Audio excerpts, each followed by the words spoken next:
Kalau teman-teman yang berhalangan, sakit, ataukah izin, ataukah bolos. Maaf yang saya Rizkawati, Hasan Utami, Surabaya, Muhammad Andika, Rendi Aristiawan, sakit. Baik, untuk materi yang turun pada hari ini yaitu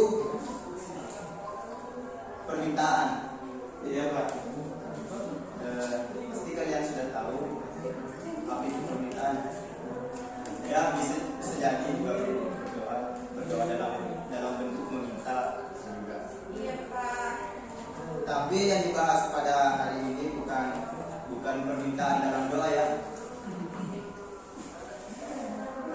Saya akan menjelaskan permintaan dan fungsi permintaan.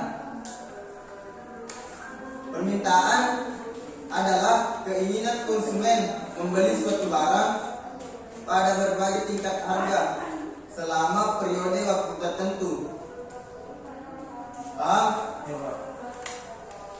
Supaya lebih akurat kita memasukkan dimensi geografis. Misalnya, ketika berbicara tentang jumlah barang atau jasa yang ingin dan mampu dibeli konsumen pada harga dan waktu tertentu dan sesuai dengan pendapatan.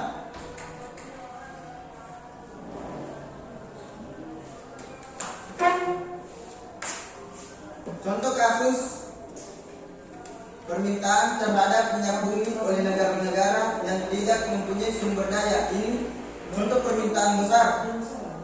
Contoh permintaan yang lebih besar, permintaan terhadap minyak bumi oleh negara-negara yang tidak mempunyai sumber daya alam tersebut di negara sendiri.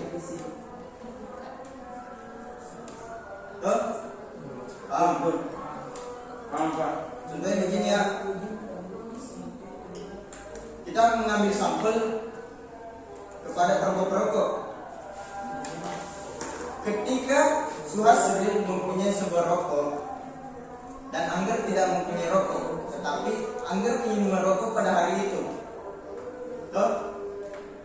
Tapi pas Angger dengan Suhasri bertemu dan Angger meminta rokok Suhasri, di situ terjadi sebuah permintaan, tetapi ada permintaan lebih besar daripada itu, yaitu di mana permintaan negara terhadap negara lain meminta sebuah sumber daya alam yaitu minyak. Itu adalah permintaan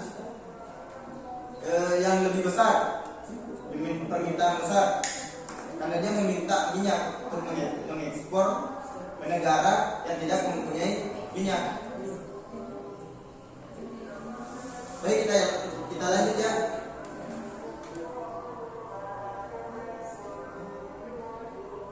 Permintaan menurut jumlah subjek pendukungnya. Berdasarkan jumlah subjek pendukungnya, permintaan terdiri atas permintaan individu dan permintaan kolektif. Permintaan individu adalah permintaan yang dilakukan oleh seseorang untuk memenuhi kebutuhan hidupnya.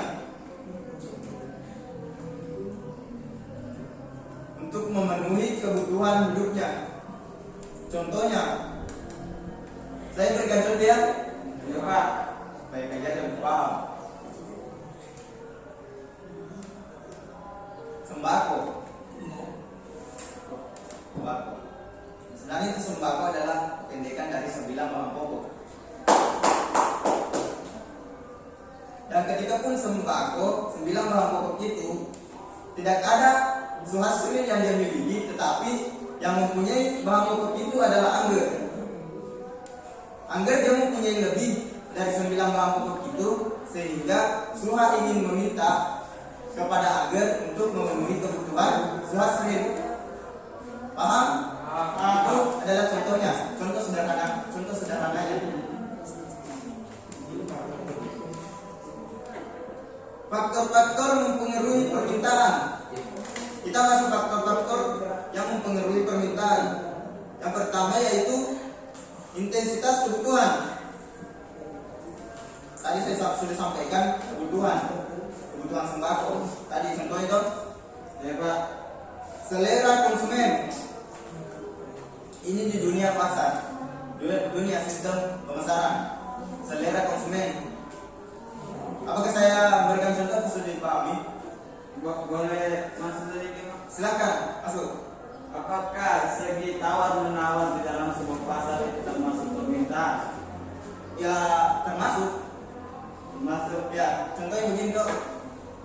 Ketika anda mempunyai sebuah barang, tetapi baju tuh kita ambil contohnya di baju.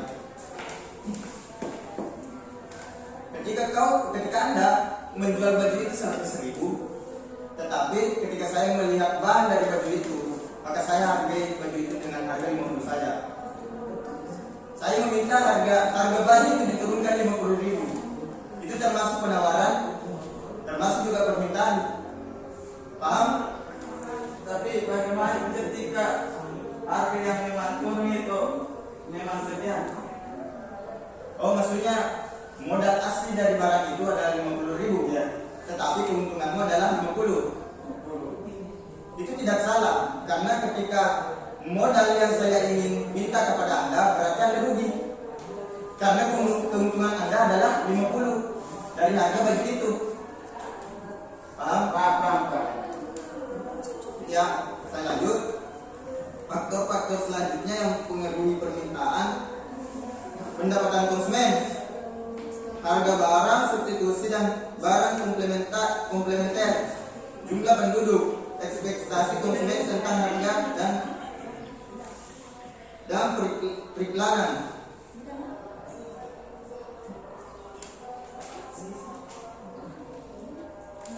Menurut harga, beberapa faktor ini menurut harga ya, seorang ilmuwan mungkin. Beberapa faktor mempengaruhi permintaan suatu barang,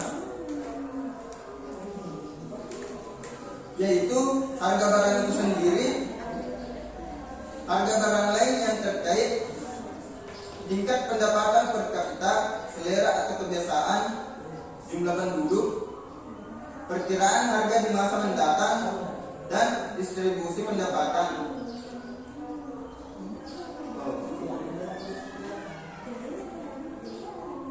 Untuk materi ini tadi sudah dibahas tentang permintaan. Selanjutnya minggu pertemuan selanjutnya nanti mungkin kita akan turunkan materi yang terkait dengan materi ini, tetapi tema dari materinya sudah beda. Jadi yang saya minta dari teman-teman untuk memahami betul materi yang saya bawakan pada hari ini, silakan dipelajari kembali apa yang sudah saya sampaikan sebelumnya, supaya tidak sia-sia kunjungan Anda ke sekolah. Amin. Begitu ya. Mungkin sampai di sini materi yang saya sampaikan. Sekian dan terima kasih. Assalamualaikum warahmatullahi wabarakatuh. Waalaikumsalam